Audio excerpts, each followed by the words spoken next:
So the Geras trailer for Mortal Kombat 1 actually gave us some information about the gear system that may or may not be present in Mortal Kombat 1. And we will discuss all the information we have, but first let's look at our community art, which is such a gorgeous drawing of Tanya. Honestly, this artist does faces like no one else. The way he made her eyes glow as well when she does a special attack, which we saw in the trailer. I just really have no words.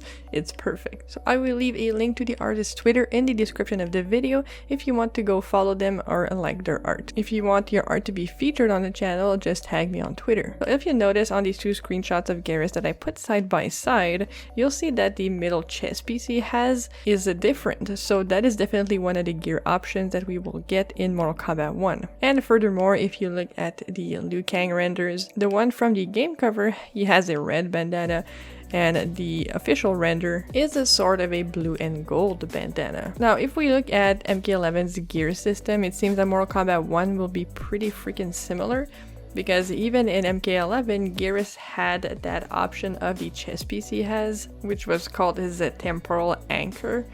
But what I didn't like about MK11 customization, like two of the customizable items were pretty cool, like a character's guns or something you would see often. But then the third one often was pretty freaking useless, like the sand batteries, which is a thing on his back. And it doesn't add anything unique to the character, it doesn't change much, on the character, obviously it's just something on his back. So I kind of dislike where it looks like it's going, where you can just change a few pieces on the character, and then you can change the skin, of course. But to me, customization was the best during Injustice 2, because with the Injustice 2 system, you didn't really have any skins, you just had gear pieces. So you had the headpiece, the chest piece, arms, legs, and often something that had to do with the character. Like for Supergirl, it was the emblem on her chest, right? So you could be way more creative with your character with gear pieces like that versus what we have in MK11 and versus what we look like we're getting in MK1. Not to mention at MK11, it was so annoying to unlock gear for your character. You had to play these towers, which is so freaking boring, at least for me personally, because I just like playing online, right?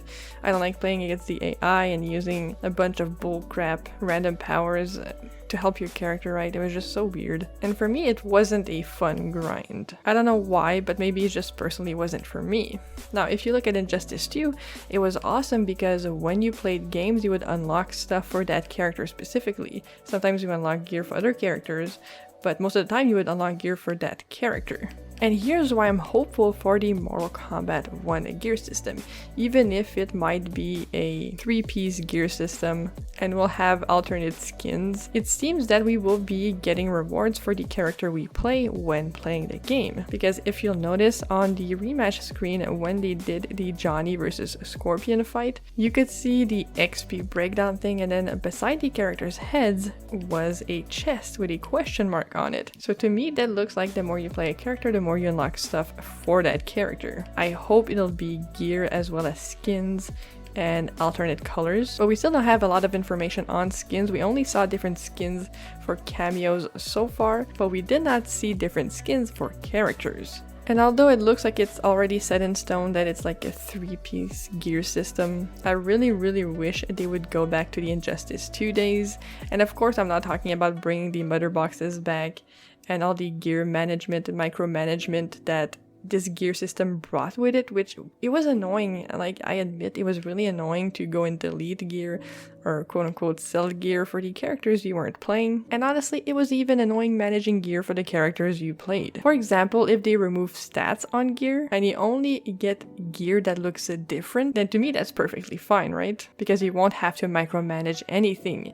Eventually, you'll just have every piece of gear that exists in the game, and you won't have to delete some because, oh, your character is level 10 and you have a level 12 gear pieces, and so on and so forth. I think the problem with Injustice was the stats, was because you got gear as you leveled up the character. And I did actually go and look back at every single reveal trailer to see if I had missed some details on characters that had different gear, but I couldn't find or spot anything personally, so let me know if you guys saw something. I was looking like a hawk even like at Lee May's gauntlets because I feel like that might be gear customization item, but it seemed like it was the same throughout her trailer. But I think they've been really good by not showing off different gear for characters. It seems that the Geras chest piece is literally the only thing that they either slipped up on or it was intentional. So let me know what would be your preferred gear system for Mortal Kombat 1 in the comments down below. And as always everyone, I hope you have yourself a wonderful weekend and I'll see you all very soon.